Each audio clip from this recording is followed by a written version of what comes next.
Once upon a time, about 100 years ago, real estate agents simply sold property. For many years, that's how real estate was done.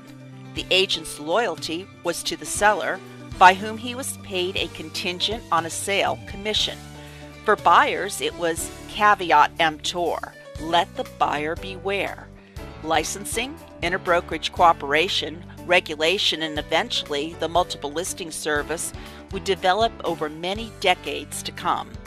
All too often, consumers were poorly informed or confused. Buyers often assumed that their agent represented them. Not so.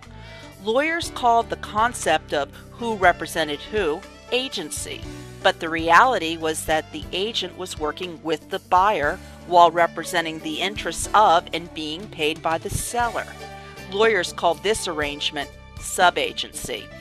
In the 90s, the rules changed so that buyers could be represented by their own agent. Lawyers called this arrangement buyer agency.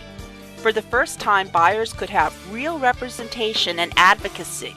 With the advent of agency, the selling model should have disappeared, since the listing agent's job was not just to move the property, but also represent the seller's needs. And the buyer agent's job was not to sell the buyer a house, but rather represent the buyer's needs. The agent's primary role had shifted from being a salesperson to being a coach, a trusted advisor, an advocate, a consultant. But how can you truly act as an objective advisor when you're paid only if you make the sale? Agents to this day continue to walk a tightrope, trying to balance their need to earn a living with the needs of the client that they are ethically and legally bound to serve. The real estate industry tried to resolve this conflict. They even cooked up a way to have one agent represent both the buyer and seller at the same time. Lawyers called this dual agency. This arrangement was developed to supposedly protect the consumer, but in reality, it simply retained double-ended commissions.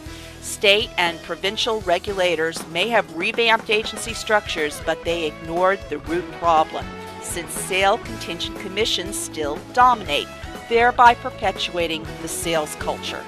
The result? A disconnect in which all parties suffer. The solution? The consulting model, which offers quality, transparent choices in the services you can receive and how they can be paid for, based on your individual needs and comfort level. If you'd like to be consulted with rather than sold to, you now have a choice. Choose an accredited consultant in real estate, bringing sensible choices to the real estate landscape.